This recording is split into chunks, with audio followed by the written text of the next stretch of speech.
Solano Borja y el día de hoy nos acompaña el licenciado Junior Núñez, quien nos va a tratar sobre el tema del COVID-19 en nuestra provincia.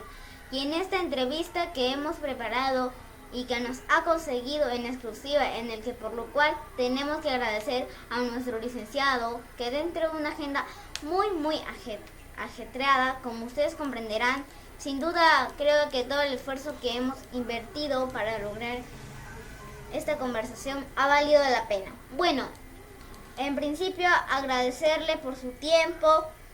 Muchísimas gracias por habernos dado este espacio en medio de su agenda y bienvenido. Es un placer entrevistarlo por primera vez. Muchas gracias, Tamara. Un gusto estar aquí contigo. Díganos, ¿cómo está la situación del COVID-19 en la provincia? ¿Cuál es la situación real, licenciado?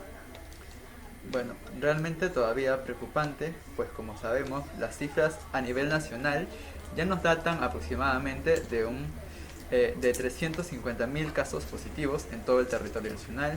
Y en cuanto a la tasa de letalidad, es decir, cuántas personas están falleciendo a causa de esta enfermedad, es de un 4%.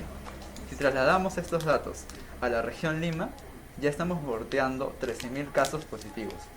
Y digo 13.000 casos positivos confirmados por el personal de salud, porque sabemos que existe un gran volumen de casi el 35 a 40% de casos que aún no han sido confirmados, que están ahí en la comunidad, que están por confirmar.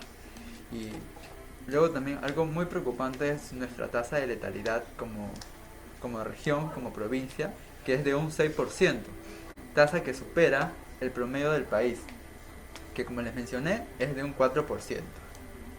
Aclaremos, esto usted nos dice que a nivel nacional la tasa de mortalidad es un 4% y sin embargo en la región tenemos una tasa de mortalidad de 6%, es decir, ¿es preocupante? ¿A qué se debe esto, licenciado? Sí, es correcto. Bueno, debemos tener en cuenta que no toda la responsabilidad se la podemos dejar al sistema sanitario y que todavía no tenemos una acción fortalecida directo a las acciones preventivas, y creo que nosotros deberíamos seguir trabajando con los distritos en sectorizar, focalizar, identificar bien nuestro mapeo de casos y trabajar sobre ello coordinadamente con los líderes comunales. Cada comunidad se debe organizar porque en una comunidad debemos saber, primero, cuántos pobladores somos. Por ejemplo, si yo provengo de la campiña de Supe, debemos saber cuántos habitantes somos en ese sector. Segundo, del total de esos pobladores, ¿cuántos son adultos mayores? Que como sabemos son población de riesgo. También, ¿cuántas personas existen con comorbilidad? Es decir, que ya tenían una enfermedad preexistente. Y grupos que no deberían exponerse. Y si lo hacen, ¿por qué lo están haciendo? ¿A qué se debe esto? ¿En qué trabajan? ¿Cuál es su actividad productiva? ¿Cómo podemos organizarnos como comunidad para minimizar su contacto con lugares y con personas de riesgo? ¿Y eso qué implica? Organización comunal, por supuesto. Punto número 2. Siempre se ha dicho que no debemos estigmatizar a las personas que resulten positivas. Al contrario, saber dónde están para poder llevarles ayuda, tratamiento y asistencia humanitaria. Porque si ellos se quedan en aislamiento, en casa, esto va a significar que haya menos contacto con los demás y por ende menos casos, menos infectados, ¿no? Esa es la idea entonces. También sabemos que nuestra realidad sanitaria es muy deficitaria en términos de recursos de salud. Sin embargo, creo que las autoridades municipales, conjuntamente con una comunidad organizada, si priorizaran actividades fundamentalmente preventivas, esto va a significar la lucha contra el COVID y contra muchas otras enfermedades que quizás estamos olvidando, pero que debemos tener en cuenta. Si bien es cierto, hoy hemos amanecido con menos temperatura, con garúa, se nos viene un invierno crudo y como ustedes saben, el clima de invierno favorece la diseminación de enfermedades respiratorias.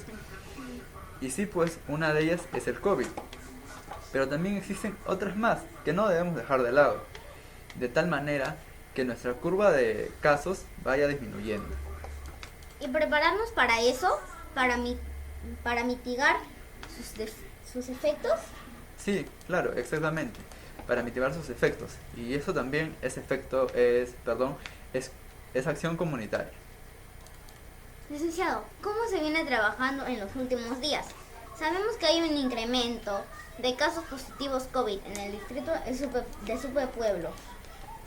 A la fecha existen 1908 casos confirmados en toda la provincia de Barranca, 103 fallecidos también, y en las últimas 24 horas se ha confirmado 84 nuevos casos positivos y 8 lamentables decesos.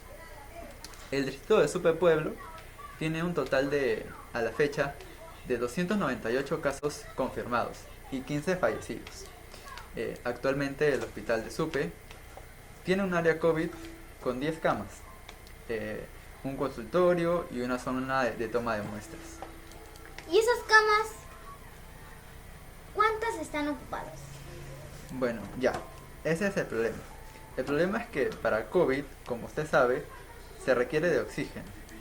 El hospital de Supe solo cuenta con 15 balones para todo el hospital y se ha decidido que 10 balones pasen al área COVID.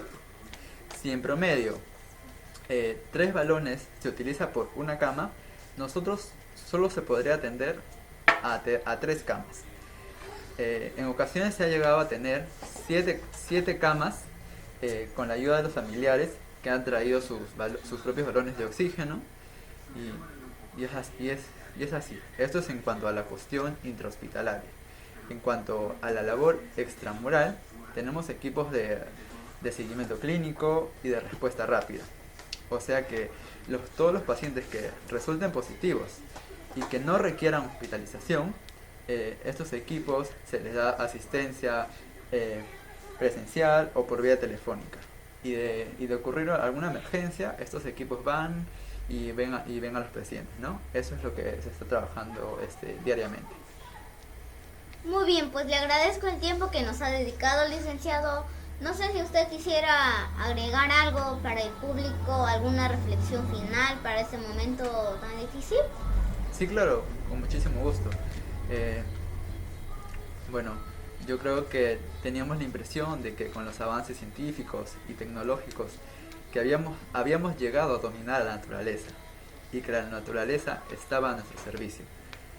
Bueno, pues nos hemos llevado una gran sorpresa, ya que nadie estaba preparado para esta pandemia y de esta tal magnitud, ¿no? Que ha dejado tantos muertos a nivel nacional en nuestro país y en nuestra provincia también, ¿no?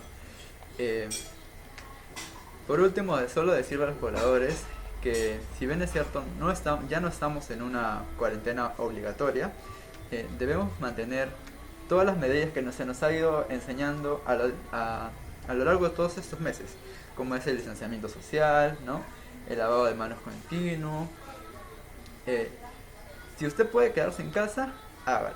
Si tiene que salir porque trabaja por diversos motivos, tome las medidas de prevención necesaria, use su mascarillas, ¿no?